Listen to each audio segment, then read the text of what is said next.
بسم اللہ الرحمن الرحیم نحمدہ ونصلی علی رسولہ الکریم اما بعد فاعوذ باللہ من الشیطان الرجیم۔ حکایت صحابہ میں سے واقعہ ہے جی، فضائل اعمال میں سے دوسرا باب، صحابہ کرام کے ہنسنے پر حضور صلی اللہ علیہ وسلم کی تنبیہ اور قبر کی یاد۔ اللہ اکبر۔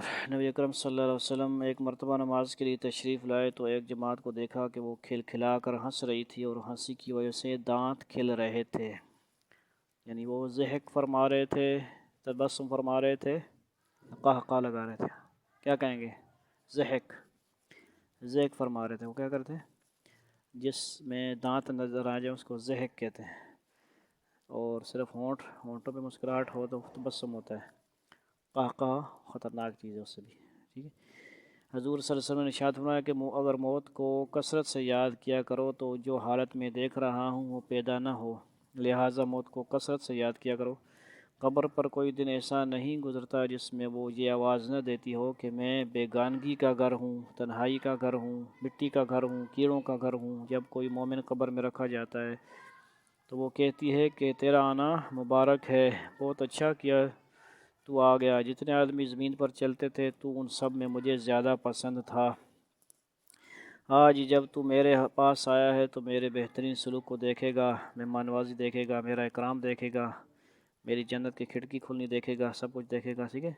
اس کے بعد وہ قبر جہاں تک مردے کی نظر پہنچ سکے وہاں تک وسیع ہو جاتی ہے اور ایک دروازہ اس میں جنت کا کھل جاتا ہے جس سے وہاں کی ہوا اور خوشبوئیں اس کو آتی رہتی ہیں، یعنی یہ جنت ہے، جنت صغریٰ، قیامت صغریٰ۔ اور جب کوئی بد کردار قبر میں رکھا جاتا ہے تو وہ کہتی ہے کہ تیرا آنا نامبارک ہے، برا کیا جو تو آیا، زمین پر جتنے آدمی چلتے تھے ان سب میں تجھ ہی سے مجھے زیادہ نفرت تھی، آج جب تو میرے حوالہ ہوا ہے تو میرے برتاؤ کو بھی دیکھے گا۔ اس کے بعد وہ اس طرح سے اس کو دباتی ہے کہ پسلیاں آپس میں ایک دوسرے میں گھس جاتی ہیں۔ کس طرح؟ اس طرح۔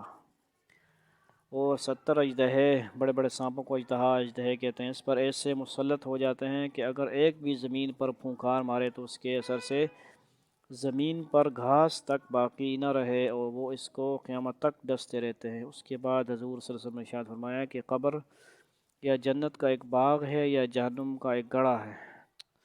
فائدہ: اللہ کا خوف بڑی ضروری اور اہم چیز ہے۔ یہی وجہ ہے کہ حضور اقدس صلی اللہ علیہ وسلم اکثر کسی گہری سوچ میں رہتے تھے اور موت کا یاد کرنا اس کے لیے مفید ہے۔ اس لیے حضور اقدس صلی اللہ علیہ وسلم نے یہ نسخہ ارشاد فرمایا، کبھی کبھی موت کو یاد کرتے رہنا بہت ہی ضروری اور مفید ہے، ٹھیک ہے جی۔ حدیث میں یہ بھی آتا ہے کہ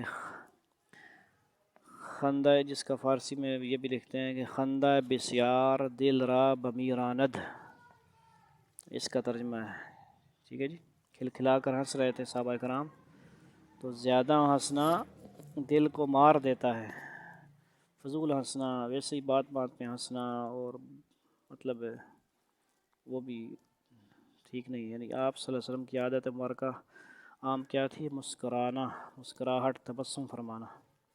ضحک اور قہقہ، تو ضحک بہت کم پایا گیا نبی صلی اللہ علیہ وسلم کی، یعنی دانت بہت کم ایسا موقع ہو کہ جب آپ صلی اللہ علیہ وسلم کے دانت نظر آئے ہوں مسکراتے وقت، تو لہٰذا ہمیں بھی مسکرانا اچھی بات ہے، سنت ہے مسکرانا، مسکرا کر ملنا، لیکن ہنسنا اور اس کو آپ صلی اللہ علیہ وسلم نے پسند نہیں فرمایا۔